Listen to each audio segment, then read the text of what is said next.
Hej alle sammen, det er Karl Madsen, jeg sender i dag fra Charlottenlund. Velkommen til Sønder Dråby.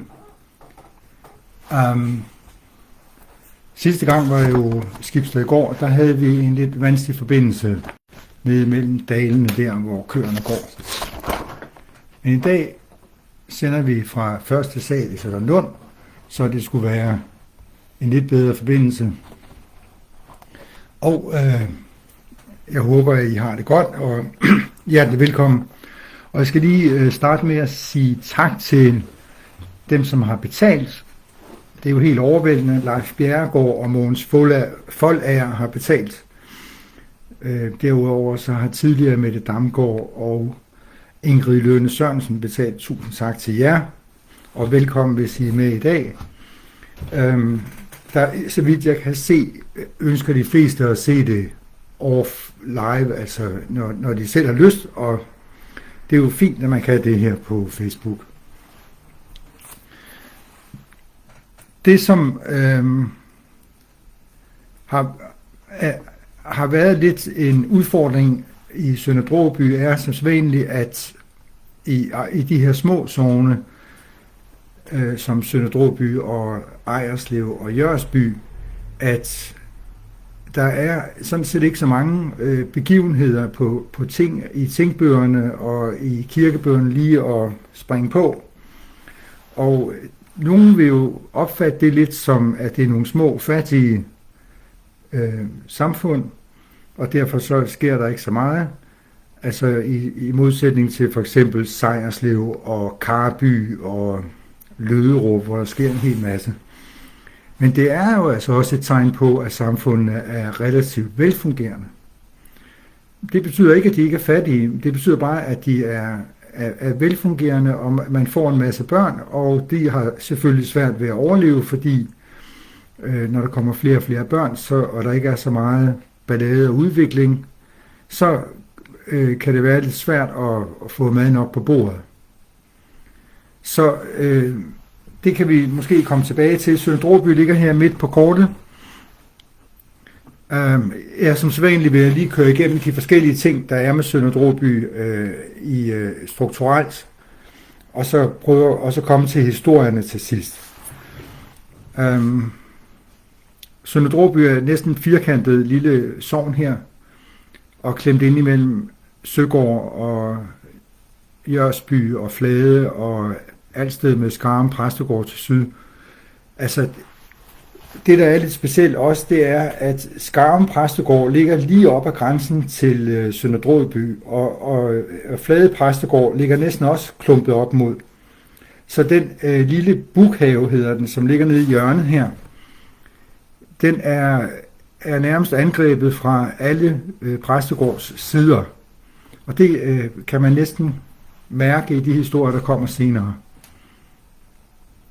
Altså topografisk kan man jo kun sige det om det, når man kigger på kortet til venstre her, der ser man jo, at der ikke er så langt over til Thisted Bredning, synes jeg den hedder, altså mellem Dråby via Thisted Bredning, altså, og det er muligvis derfor, at det hedder Dråby Dragby. Der er også Dragstrup over på den anden side af øen, og ordbog over det, hvad er det? Det er ordbog over danske sprog? Nej, det er danske stednavne, taler jo om to typer forståelser af, hvad drage kan være. Det er ligesom en drage, altså den, der spyr ild, og det der med at drage noget over land eller vand. På det gamle kort her fra 1695, der er Dråby indtegnet. Der er temmelig langt ned til Alsted, men ikke så langt til Jørsby. Og det man kan se, det er, at Dråby ligger sådan set midt imellem alle de her smålande, Furland og Handelsland osv., og oplever på mange måder samme placering som nogle af de andre småsogne i området, men vendt lidt mere mod Nykøbing og lidt mere mod Sallingland. Altså, men man kan så sige, at det sjove er, at at dragen drager jo også vejr. Altså, så jeg skriver det lidt her på den her måde. Altså for os andre kan forekomme naturligt, at man drages væk fra en drage, at dragen også drog vejret, før den spyder ild, og man drager drageskibene i vand og over land. Det var jo drageskibe, altså vikingeskibene blev også kaldt drageskibene. Og man drog dem faktisk. Det skulle man jo for at komme igennem floderne, især altså på sensommeren måske, og til andre tider hen over Arkatange og også op ved Handelsland for at komme op og ud i havet der ved Tømmerby, som ligger heroppe i højre side. Om det har noget på sig, det ved vi ikke, så vi kan bare gisne om dette.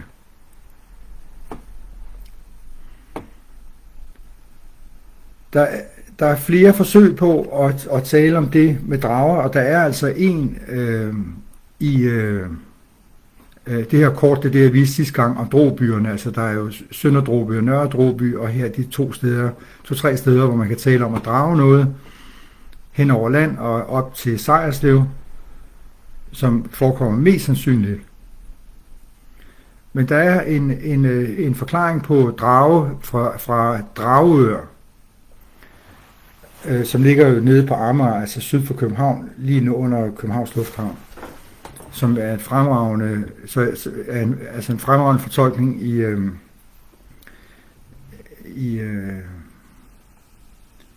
danske stednavne, og jeg har simpelthen gengivet hele den samlede ting her, fordi det er så sammenhængende og klart.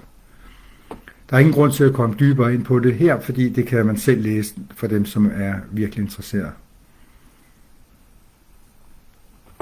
I Sønder Droby har vi også det lille sted, der hedder Buk, og det staves altså Buk, B-U-K, altså vædder, i 1600-tallet. Og folk hedder jo Buk eller Buk over hele Thy og på Mors, og den første gang vi faktisk hører om det, det er i det navn er nævnt, det er faktisk i Løderup. Så nu, når man læser de gamle skrifter, så kan Buk, B-U-C-H og B-E-C-H blive blandet sammen, altså især i begyndelsen af 1700-tallet, omkring 1715, hvor der er kaos i alt skrift. Så her nævner jeg lige på den her side lidt om Buk, fordi Bukhave og Buk er så tæt knyttet til Sønder Droby og Flade. Der er i 1662 Christian Jeppesen Bukhave, som har et bol, og i 68 er der en Thomas Svenningsen i Bukhav i Tingbogen for Nørre Herred, og senere opsiger han til Duholm Kloster en gård i Sønder Droby. Thomas Svenningsen Bukhave opsiger den. Og igen i 1674 er der en vurdering, og der er så en morbror i Jens Pedersen Bukhave, som er borger i Nykøbing. Det er så en gård, der ligger i Flade, der bliver vurderet. Og så i 1681 er der et sagskompleks, hvor Peter Buk bliver nævnt antagelig på Sydmors. Og endelig er der her 1688 Thomas Bukhave, som skal betale i Flade, som skal betale halv sund korn til Højrig Slot. Og det kunne så godt være den samme Thomas Svenningsen, som er heroppe, kunne man forestille sig i 74, og så videre, så videre.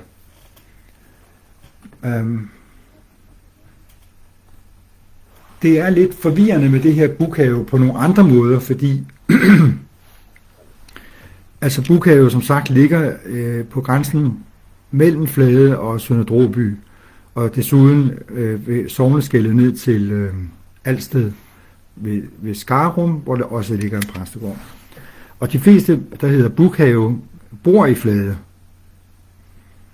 Men det, der yderligere skaber forvirring, det er, at Bukhave samtidig omtales som anneks til præstegården i Flade. Så jeg håber altså, at der er nogen, der kunne hjælpe os med at udrede det her. Jeg har lavet en oversigt, som I kan se her, over de fester, som er kendt i Bukhave, og jeg vil tro, at der ofte bor 2 familier, men det har jeg heller ikke noget bevis for. Men det virker som om, at det ikke er en enkelt familiested i mange sammenhænge. Især når man taler i Flade, er der mange, der bor i Bukhave i Flade. Og så jeg ved altså ikke, om det er, fordi man har været forvirret af, at Bukhave faktisk hører til Flade Præstegård, så troede, at Bukhave, altså når man skulle tale om matrikler, og man skulle tale i ting, og man skulle prøve at klargøre nogle andre ting, og man så, hvad kan man sige, dengang også blandede det lidt sammen. Der er ingen tvivl om, her i den her, det er fra Sønder Dråby matrikel, der hører Bukhave altså klart til Sønder Dråby, og har også stort set de samme matrikler, det kan man jo se, altså hardcore, det er 2 tønder og 6 skippings i over 50 år som sædvanligt, og så skifter det til en mindre hardcore i den nye matrikel til 2 tønder og 3 skipping, nok i 1688 og så fremover, og man kan se det i 1788, der er det stadigvæk tilfældet, hvor Bukhave omtales som Enestegård, hvor den tidligere er omtalt som Bol. Så hvis der er nogen, der kan bidrage med det, afklare lidt omkring det, så vil det være virkelig skønt. Nu går jeg over til at tale lidt om kirke- og tempelsejten, fordi jeg prøver hver gang at ligesom se, om man kan trække nogle ting frem fra før historisk tid, eller på anden måde samle nogle ting op, som ligger der. Og der omtales som noget af det første i Nationalmuseets gennemgang af Sønder Dråby Kirke, at kirken blev skødet til en Karen Buchard. Der står godt nok noget andet her, men det er altså Buchard. Og jeg har rodet lidt rundt med den ting der, fordi der er ikke nogen på nogle hjemmesider, som taler om Karen Buchard. Og man taler også meget lidt om Jørgen Buchard. Antagelig har han ikke fået nogen børn, og han har mange søskende, og så på en eller anden måde så er han blevet glemt. Men altså, der er jo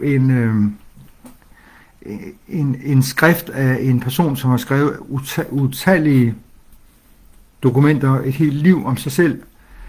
Jeg kan ikke lige huske hans navn, men han nævner Jørgen Buchard, som er hans herre, kan man sige, og har et meget, meget detaljeret gennemgang af hans liv, og jeg har lagt det op til nogle folk ude på Geni, om de vil hjælpe med at få koordineret det her. Han er antageligt, Jørgen Buchard er antageligt søn af ribebiskoppen Johannes Buchardsen, og datteren Karen er antageligvis Jørgen, altså Johannes Buchards søn Jørgens, men det er så heller ikke helt på plads. Hvordan ved vi det her? Det ved vi, fordi Jørgen Buchard åbenbart, altså kronen skyldte penge til Jørgen Buchard, senere går Jørgen Buchard for lidt, og vi har som sædvanligt dårlig samvittighed op på øen, for vi har nok ikke betalt til ham, så det der sker er, at kirken bliver givet til Jørgen Buchard, fordi kronen skylder ham penge. Vi betaler jo ikke særlig godt til kronen, heller ikke kirketiden eller andet, og det gør vi så heller ikke til Jørgen Buchard, og derfor så kan man forestille sig, at han kommer lidt i pengenød. Og det der ligesom bliver temaet, det er jo meget enkelt, at som jeg har prøvet at sige det her, man fornemmer følgende rationale fra kronen, hver gang kronen skylder penge til folk, og det er, at kronen siger, at hvis jeg skal opfatte som dårlig betaler af dig, så prøv en gang selv at kæmpe med dem, som skubber mig i en dårlig position, så jeg kan betale dig. Nemlig nogen på Mors, som aldrig betaler. Dem kan du jo nu prøve kræfter med selv. Herfor får du kirken, og så kan du selv gå ud og tage det kirkeskat og hvad du ellers skal. Og så kan de hente de penge, som de jo egentlig skylder mig, og så kan du komme videre. Og det mislykkes selvfølgelig også for ham. Vi har jo vores eget system op på Mors og Thy, og det har jeg jo talt om, især under Sejrslev og Redsted, mener jeg. Men Der ligger altså en link her til Karen Buchardt, som er en foreløbig link til, hvem hun kan være. Der tales om, i Nationalmuseet tales der om en Jens Jensen og en Jens Nielsen kirkeværge, som har staferet en altertavle i 1641. Og jeg kan ikke finde noget yderligere på Jens Nielsen kirkeværge, men det kan jeg til gengæld på Jens Jensen. Fordi i 1637, der kan man se i lensregnskabet, at han kommer fra Ljørslev Præstegård, og han er født der. Og han fester en gård i Sønder Drøby, som Michael Frost påboede, og nu har opladt til ham for 50 rigsdaler. Og det vi så kan gøre, det er, at vi kan gå tilbage og kigge på Ljørslev Præstegård og se, hvem der bor der. Og der ser ud til at være en Jens Christensen Haverslev, som vi i hvert fald ved at bruge til Christian Jensen i Tebring og så videre. Og det forekommer jo ikke usandsynligt, at en Jens Jensen fra en Ljørslev Præstegård vil være i stand til og interesseret i at foretage sig noget med kirkens udsmykning. Så det forekommer sandsynligt, at jeg nu begynder at vide lidt mere om, hvem den omtalte Jens Jensen på altertavlen er. Der er så også en meget, meget omfattende beskrivelse af det, der er på, prædikestolen. Og der har jeg her fra Anne Krogh Nielsens hjemmeside om anetavler heraldik til danske adelslægter, udførlig fotografering og anetavler, som er meget større end det, jeg viser her på siden. Hun har masser af billeder og masser af heraldik om dette. Og det er så man kan ikke tale om en enkelt slægt. Det prøver vi jo alle sammen at gøre. De mennesker, der er tale om her, er jo både Lykke, Rosenkrantz, Krabbe og alt muligt andet. Der er jo ingen ende på det. Hvor mange familier, der er samlet i at bidrage til en enkelt persons tilblivelse. Men det ser jo så ud, som om de vellykkede har fået malet de her prædikestolen rundt om, og for dem, som interesserer sig for adelslægter, der er det jo sindssygt interessant, det der er her. Det forekommer lidt specielt, meget lidt specielt, at de har valgt at bruge deres kræfter i Sønder Drøby Kirke. Så vidt jeg husker, er de mest på Ullerup. Det må jeg lige dobbelttjekke. Men de har så valgt den her kirke åbenbart som den kirke, de måske har brugt mest tid på og selv kommet i, og det ved jeg ikke. Det kan vi ikke se. Og det er meget omfattende materiale, der er udarbejdet der. Nu går jeg lidt over til Sønder Drøby matriklen, og det man kan se der, det er, at i 1568, der udtales, at der er en del huse der, som beboes af kællinger og støder og stømpere. Altså, det tør jeg godt at sige her i dag, fordi vi er ikke sikre på, hvem det er, så der er nok ikke nogen, der bliver fornærmet. Men man bruger den samme udtaleform, altså med kællinger og støder i flade på den tid. Men her er de til lige stømpere. Og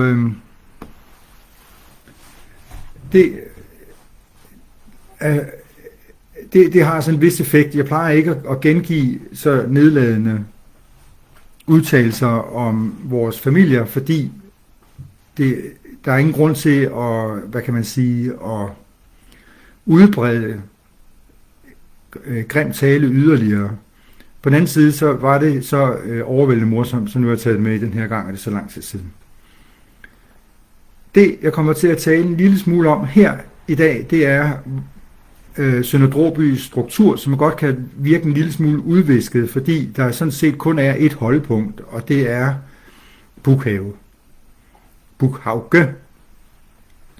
Og alle de andre, kan man sige, er en landsby og samlet i en gruppe. Okay, der er en lille opdeling imellem gårde og huse, og det kan selvfølgelig hjælpe lidt. Men det, som der er lidt specielt, er for Sønder Dråby, som er værd at prøve lige at kigge på, det er faktisk ejerforholdene, som egentlig virker en lille smule tilfældigt og usammenhængende på den måde, at de mennesker, som bor i Sønder Dråby, stort set ikke har nogen relation til de ejere, der er tale om. Altså ejerne er meget, meget langt væk fra beboerne, og der er heller, altså, og de hovedgårde, som ejer Sønder Dråby, ligger også lidt væk, altså undtagen selvfølgelig Sø. Og i 1788, der har Sø jo stort set overtaget hele byen. Sø er jo tit sammen med Ullerup, men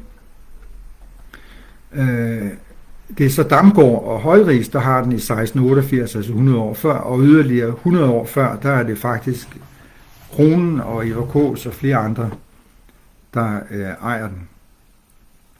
Så på den næste slide her, den gule slide her, der kan man så se, hvilke folk, som har været inde og eje i Sønder Dråby, og de er listet her, altså så i 1568, og så cirka 100 år senere, og så igen godt 100 år senere.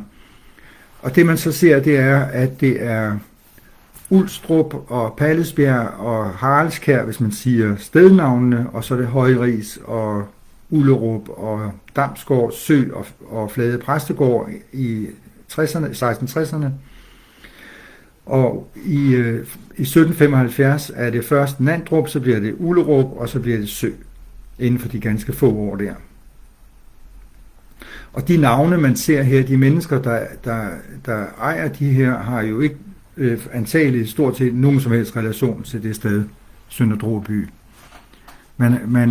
Det ser ud som, at man handler med en usikker indtægt, altså som jo er landgilde og så videre, og derfor så handler man bare sådan lidt hurtigt imellem hinanden. Der er ikke så mange penge i det.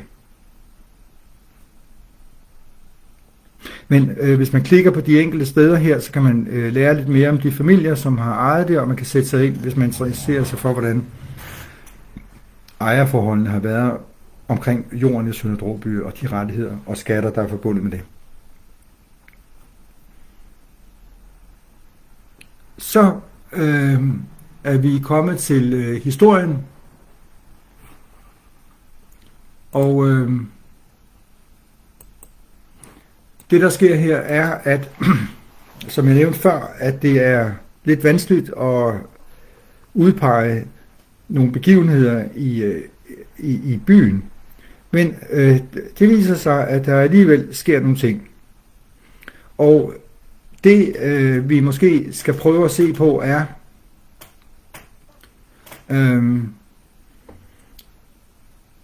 altså hvad kan man sige, at man i alle tilfælde er der ligesom to personer, der er involveret, og den ene person er altså præsten i Flade, som jo ikke er ukendt, det er Amitsbøl, Søren Henriksen Amitsbøl, og vi er i 1720'erne.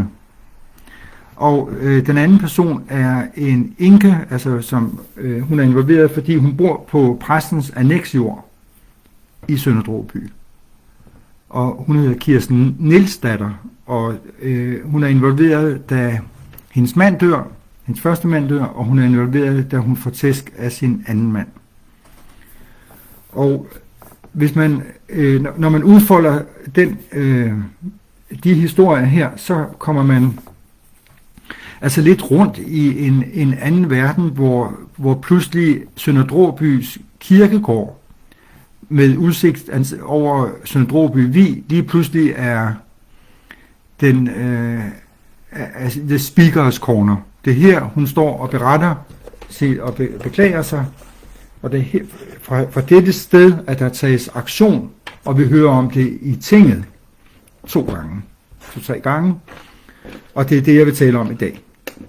Så lige for at ridse op de få hændelser, der er, så er der stort set ingen fra 1610 til 1720. Altså 110 år bliver der stort set ikke talt om ret meget i Sønder Dråby.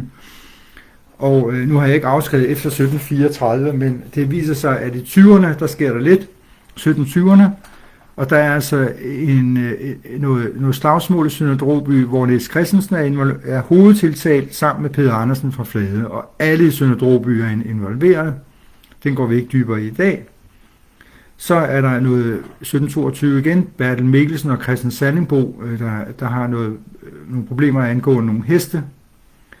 Så i 1723, der er Niels Pedersen Grasborg, som har slået sin hustru Kirsten Nielsdatter.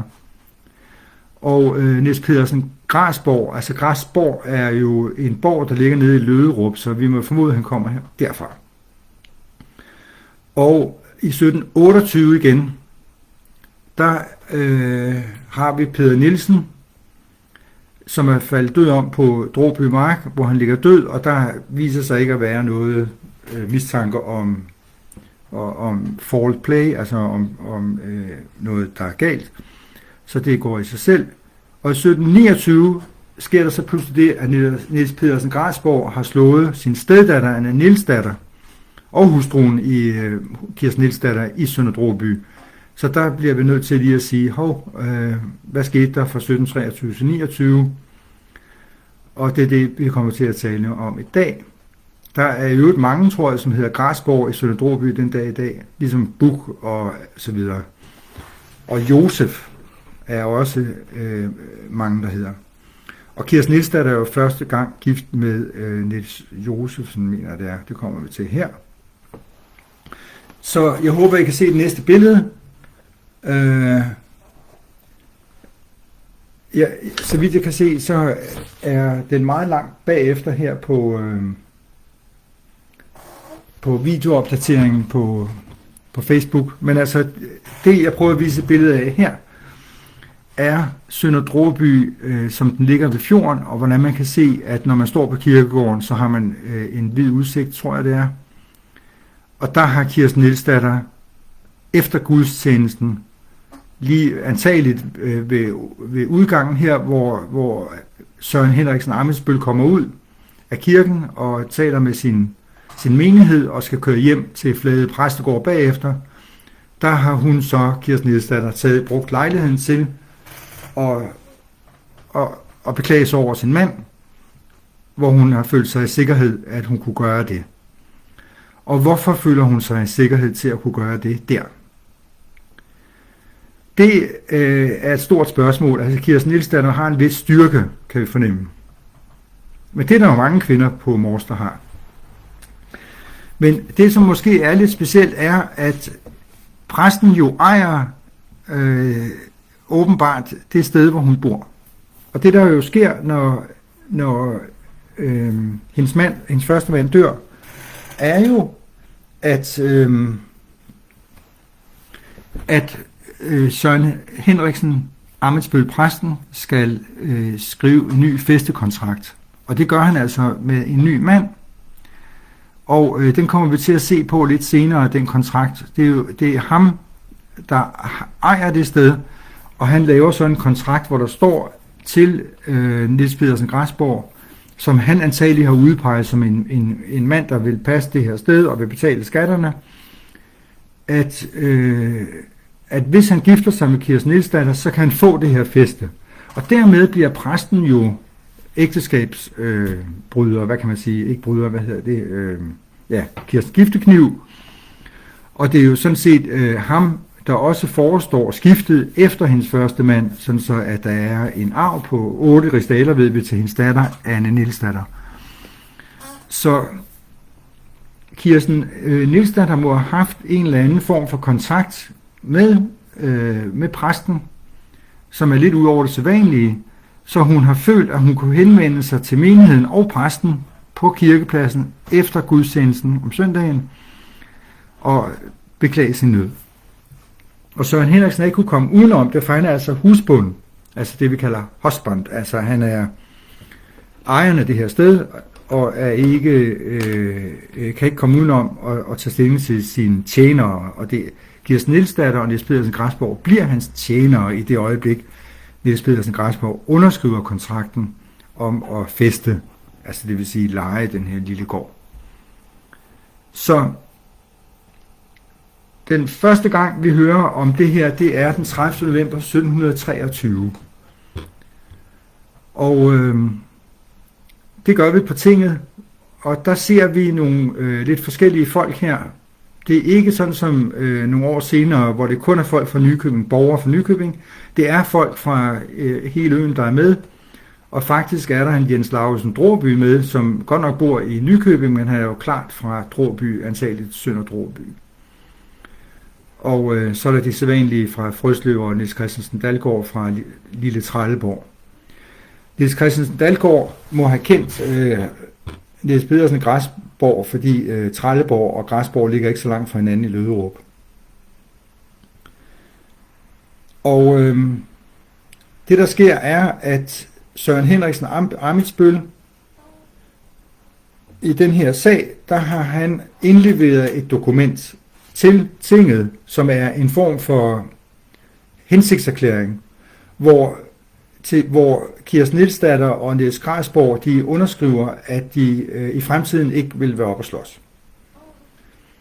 Altså hun,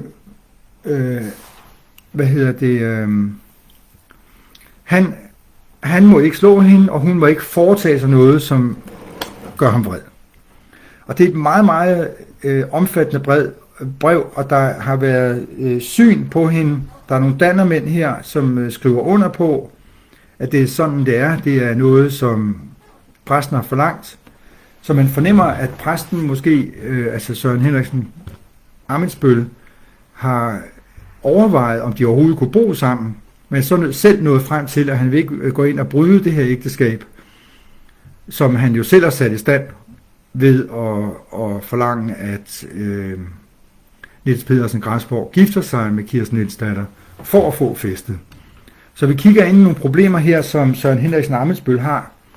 Og han har masser af andre problemer i forvejen, for han er en kæmpe slagsbror. Han er vist nok præst op mod 40 år, altså adskillige år i flade. Men han kommer som relativt ung, og der er han altså kæmpe slagsbror og løber rundt med sin bøsse og slår på folk og råber af folk. Og der er sager, bunker af sager på tinget. Men hvis man interesserer sig for historien om Søren Henriksen Ammitzbøll, især involveret med Herman Bertelsen fra, er det ikke Ullerup? Jeg blander de der sammen. Herman Bertelsen ejer en herregård og løber rundt og råber og skriger og skyder med bøsse på samme måde som Søren Henriksen Ammitzbøll. Så det er en kæmpe fest. De har også, så vidt jeg husker, en trætte, der var hele vejen herfra og til over færgen ved Vildsund og så til Thisted. Man kunne snakke om det i dag i vis, men vi skal nu koncentrere os om Kirsten Nielsdatter. Og det, som nu læser jeg lige kort op herfra, fra Søren Ammitzbølls erklæring i 1723.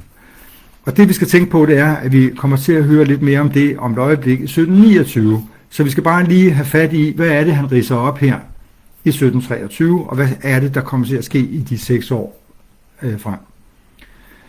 Jeg citerer, erkender underskrevne Niels Græsborg i Sønder Draaby, hermed tilstår, at jeg højligen har forbrudt mig mod min hustru, Kirsten Nielsdatter, med hug og slag og anden hårde og utilbørlige forhold med hende forøvet. Og nok det meste af det her den 14. november, da jeg med hug og slag så ilde tilredte, at hun på sit legeme var ganske blå, som hun over for menigheden uden for kirkedøren i bemælde Sønder Draaby synligen fremviste. Så hun simpelthen fremviste sine blå mærker på Speakers Corner foran Sønder Draaby indgangs kirkedør der. Og min onde medfart er blevet indstævnet af min husbund, så det er altså her, som vi ser, at Søren Henriksen, som er præsten, som er husbund, det er ham, der indstævner ham her ved tinget. Men så har han med forbøn gået med til ikke at sigte ham, men prøve at lave den her forlig, som vi nu læser lidt om. Og Niels Grasborg erkender sig skyldig. Jeg bekender min fejl og fortælelse og forsvarlig omgang med min hustru, men lover at forpligte mig til herefter at leve med min hustru i kristelig og skikkelig omgang, hverken slå eller skubbe hende, og så videre. Og Kirsten Nielsdatter lover at være skikkelig, være ham ærlig og skikkelig som andre dannerkvinder ved deres mænd, og så han ikke skal have nogen årsag at klage over mig. Og det Søren Henriksen og Ammitzbøll siger, det er, at han har jo angivet en eller anden grund, men Søren Henriksen har vurderet, at den grund har ikke været i orden. Så de underskriver så den her aftale på Flade Præstegård den 27. november, da de så alle sammen blev indkaldt, og præsten har så forsøgt at skabe en eller anden form for samdrægtighed og fællesskabsfølelse omkring det her, at vi alle sammen prøver at hjælpe hinanden ved at inddrage de her 4 dannermænd, som har kigget på en sår antageligt, og som er kommet antageligt også til den her underskrift, sådan så at det ligesom er bredt ud, og alle ved, at det her ægteskab har vanskeligheder. Og når man så kigger i Sønder Dråby kirkebog, så finder man ikke nogen børn imellem dem. Jeg mener, at de muligvis har et enkelt barn, som tilsyneladende dør, men det viser sig så, at kirkebogen er måske ikke skrevet så, hvad kan man kalde det, detaljeret. For eksempel er Kirsten Nielsdatters første datter, Anne Nielsdatter, ikke nævnt. Hun skal være født i 1700 og mellem 12 og 19, vil jeg sige. Men jeg kan ikke se hende der. Den er også svær at læse. Jeg tror ikke, det er Søren Henriksen Ammitzbøll, der sidder og skrevet kirkebøgen. Jeg tror, det er Hans Stein. Men i hvert fald så virker den lidt ukomplet. Og nu i det her går vi så videre til 1729, så nu er der gået 6 år, og der har ikke været nogen ytringer og konflikter, vi kan høre om. Der er heller ikke nogen andre måder, de er blevet nævnt på, ægteskabet her, Kirsten Nielsdatter og Grasborg. Men det sker altså her den 10. marts om foråret i 1729. Og der har vi så den nye tingstruktur. Jeg ved ikke rigtigt, om det betyder så meget, men de fleste er borgere i Nykøbing. De bor alle sammen inden for Nykøbing Provsti, altså som jo omfatter Løderup. Og der er jo 4 personer fra Løderup her, som er den sædvanlige Jens Jensen Drejer, der kommer i årevis. Han må jo bo nede ved møllen i Løderup, fordi han er drejer, og så han sidder og drejer sine ting, mens møllen snorede. Det er antagelig Vestermølle, det kunne også være Østermølle. Og så Niels Poulsen Løderup, som kommer ud fra Fårup, han har været der i overvis. Men i den her, nu hører vi så igen om Kirsten Nielsdatter, og hun har igen, undskyld mig, været op og klage foran kirkedøren. Og det, der er sket her, det er, at hendes datter, Anne Nielsdatter fra første ægteskab, er blevet stået. Så nu begynder vi at forstå, at vi skal sætte os lidt ind i familiestrukturen for at finde ud af, hvad Kirsten Nielsdatter har gjort, og hvad hendes situation er. Tilsyneladende kommer hun med en datter fra første ægteskab, som er med Niels Josefsen. Nu er det super forvirrende med alt det her Niels, fordi Kirsten hedder Nielsdatter til efternavn, hendes første mand hedder Niels, og hendes anden mand hedder Niels. Så der må I altså tilgive jer selv, hvis I bliver forvirret, og vil også prøve at se, om I kan tilgive mig, hvis jeg forvirrer tingene. Men hendes første mand er Niels Josefsen, og Josef navnet går jo sindssygt meget igen i Sønder Dråby, og bliver ved at blive nævnt også i forbindelse med Bukhave mange år frem. Josef kommer jo antageligt ude fra Akkeregnen, hvor det bliver brugt mest ligesom tøger. Josef, fordi han er jo stedfar, kan man sige, til Jesus. Det vil sige, at når den første mand dør på havet, så gifter man sig igen, og man gifter sig med en Josef, kan man sige, som tager sig af de børn, der var fra første ægteskab, kærligt, som kan være Guds børn, kan man sige. Og dermed bliver Josef altså den, hvad kan man kalde det, engel eller beskytter for de børn, der er. Og der hedder Niels Pedersen jo altså Græsborg, og han er ikke bestemt nogen beskytter af hendes barn, Anne Nielsdatter. Og der er nogle problemer der,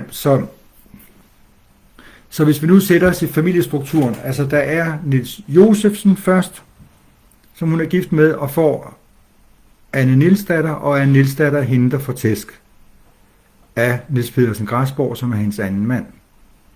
Og det er stadigvæk der, vi er. Søren Henriksen Amitsbøl er jo den samme. Så det, der sker, det er, at man tager den tæsk, Anne Nielsdatter har fået, meget alvorligt, og derfor så bliver der faktisk indkaldt et syn. Der bliver indkaldt en masse vidner, alle sammen fra Sønder Dråby, og synsmændene er Anders Christensen Bukhave fra Flade. Der må jo være en anden synsmand, men nu er han faldet ud her. Og synsmændene befandt, at der var en blå plet på hendes venstre lår, som er 4 skilling stor, som hun klagede sig over, at hendes stedfar havde slaget hende med en lyngle. Altså også et temmelig alvorligt redskab. En le er jo en le, men en lyngle er lidt kortere i bladet. Og han har altså tæsket hende med den der. Så hun er lammet på sit lår, og hun kunne ikke gå ret. Ja, den anden synsmand er Mogens Madsen. Og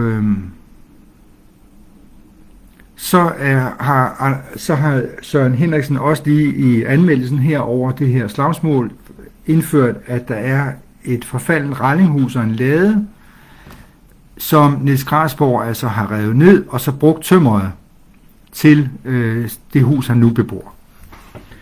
Så hvis man ser det fra Niels Pedersen Græsborgs side, så kommer han antageligt nede fra Løderup fra Græsborg. Han har fået tilbudt et feste heroppe i Sønder Dråby ved at gifte sig med Kirsten Nielsdatter, som jo har sikkert været en aktiv pige.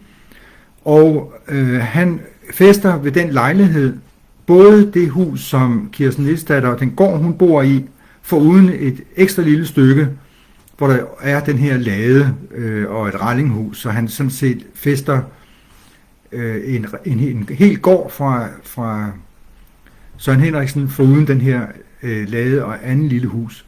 Og det er så blevet revet ned i de her år, der er gået.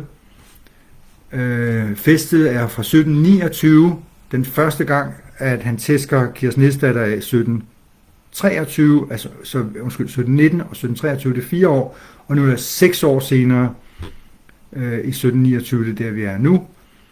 Og han har så lige flettet ind, at han er træt af, at det er blevet revet ned, de her ejendomme, og nu kan han jo ikke leje det ud separat, fordi nu vil han jo egentlig gerne straffe Niels Pedersen Græsborg måske, og så begynde at leje det ud til nogle andre.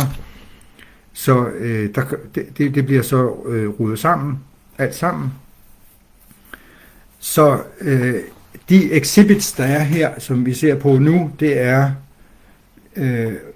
altså at Søren Henriksen Amitsbøl har den her klage ved tinget, og han vedlægger 2 stykker papir for at understøtte sin sag. Den ene er fæstebrevet fra 1719, og det andet er den hensigtserklæring, vi hørte om før, fra 1723, hvor ægteparret lover at leve som drægtighed. Og når man begynder at læse, som vi gør her i dag, sammen og kigger på selve sagsakten, så får vi en masse tanker om alt muligt. Og I er velkommen til at bidrage med jeres. Endelig send mig sms og alt muligt, hvad I nu har lyst til. Og tale om, hvad I synes er vigtigt. Men Nu oplæser jeg bare lidt sådan tilfældigt. Der er masser af stof, så vi kan ikke komme det hele igennem. Men den erhverdige hr. Søren Ammitzbøll, det er selve klagen her på første side, som vi hører fra starten. Han kommer med kaldsmand Thomas Thomasen fra Sønder Dråby og Søren Christensen fra Sønder Dråby, som begge siger, at de for 8 dage siden lovligt til i dag har stævnet de her folk. Og den vigtigste er selvfølgelig Niels Pedersen Græsborg, som utilbørligt havde skikket og forholdt mod Eders hustru og ægtefæller, hendes datter. Man har nok set igennem fingre med det under tiden, men senere det har nok fejlet, siger han så. Det er meget omstændigt sprog, lægger man mærke til. Søren Henriksen Ammitzbøll, når han skriver, så er det utrolig omfattende, for han er bange for at blive beskyldt for et eller andet, så han skal ligesom have alle detaljer med, ser det ud som om. Så han sigter, i korthed sigter han altså for den formastelse, der er sket. Og derudover, det der er sket, det er så, at der er nedbrudt en lade, som stod på Mads Mikkelsens gård, den som han havde før, og det byggested, og som Niels Pedersen Græsborg altså har brugt til egen nytte og bygning, uden tilladelse. Og der står så lidt om Niels Pedersen Græsborg, Kirsten Nielsdatter, at hun er i sit andet ægteskab, og her der er hun forpligtet under Exhibit 2. Og så kommer selve anklagen, og det er uforsvarlig omgang med Eders hustru og datter, hvilket nu, såvel som før, med hug og slag, har ilde trakteret, så datteren derved er blevet lam. Og besigters af bla bla bla, som har beklaget sig over for hele menigheden på kirkegården, står der nu igen. Så det er altså det sted, hun føler sig tryg. Når præsten er der, og hele menigheden er der, så tør hun at sige til dem, at hendes mand har gjort det her, og han er der sandsynligvis også, måske han lige kørt, eller hvordan. Men i hvert fald tør hun at sige det, mens de alle sammen er der, så hun føler en eller anden form for midlertidig beskyttelse til at gøre det. Og de vidner, som så bliver indkaldt, det er faktisk dem, der har stået her foran kirkedøren og hørt hende. Der er ikke nogen, der har været vidner til selve overfaldet. Men der er vidner til, der er selvfølgelig synsvidner, der kan se på datteren, at hun er blevet slået, og de kan også se, at hun dårligt kan gå. Så Søren Ammitzbøll fremstiller nu 2 synsmænd i tinget. Og af de onsdag, som var 8 dage, der var de efter Søren Ammitzbølls begæring hos Niels Pedersen Græsborg i Sønder Dråby at syne hans steddatter Anne Nielsdatter, som af ham var blevet slaget. Der befandt de, at der var en blå plet på hendes venstre lår, som er 4 skilling stor, som hun beklagede sig over, at hendes stedfar havde slaget hende med en lyng le, og derfor uden så de, at hun var lammet så meget på låret, at hun ikke kunne gå ret, som hun beklagede over at være det slag, som han havde slaget hende. Så spørger Søren Ammitzbøll dem om en nærmere forklaring her i retten, og det de hørte, hun klagede over, det var, at han havde tæsket hende med hans næver også, at han levede utilbørligt med hende, så hun ikke kunne være sig uydende hos ham. Altså det betyder, det er lidt uklart, om der hentydes til andre, hvad kan man kalde det, utærligheder eller på anden måde. Men i hvert fald er det utilbørligt. Og Anders Christen forklarede, at hun stod ved siden og ikke ville gå hjem, før hendes husband, altså Søren Ammitzbøll, kom til hende og fulgtes hjem med hende. Så det virker en lille smule forvirrende, fordi altså det der med at følges hjem med hende, fordi de er jo hos Niels Pedersen Græsborg, hvor hun bor, Så jeg ved ikke, om hvor hjem er. Det kan være, at de fører han hjem et andet sted. Og så fremkommer, men i hvert fald så skulle det være stort set det, der er sket i tinget, som skriveren i dag synes, vi skal vide. Og det, der så sker her, er, at nogle andre vidner kommer frem, og det er, I kan læse, hvem det er, at de svarede, at der har været ondt imellem Niels Græsborg og hans hustru, og det kender de godt til, og hun har klaget tidligere over de forhold, Niels Græsborg har budt hende, og desuden, at de kan bevidne, at Rallinghuset er blevet, Rallinghuset og laden er blevet nedbrudt, og det har de set, Niels Græsborg har gjort til den bolig, han nu har. Og det, der så er lidt usædvanligt her, det er, at Niels Græsborg altså møder selv til tinget den her gang. Og det er sjældent, at en anklaget mand møder til tinget. Han vil som regel prøve at undgå det og udsætte det så længe som overhovedet muligt, for ligesom at finde argumenter og finde en eller anden form for ro med sig selv. Måske, og så månedsvis efter møder han så endelig i retten og benægter alt, eller har nogle nye, et kontra krav eller på anden måde.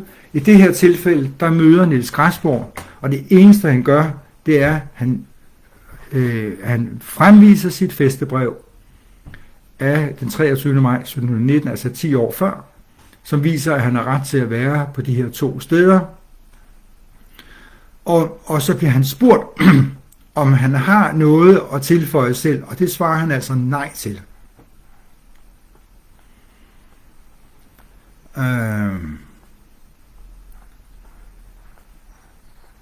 Niels Søren Ammitzbøll fremlægger jo også et, som jeg sagde før, det stykke papir, der er underskrevet 6 år før, hvor de lover at være ordentlige mod hinanden i ægteskabet, og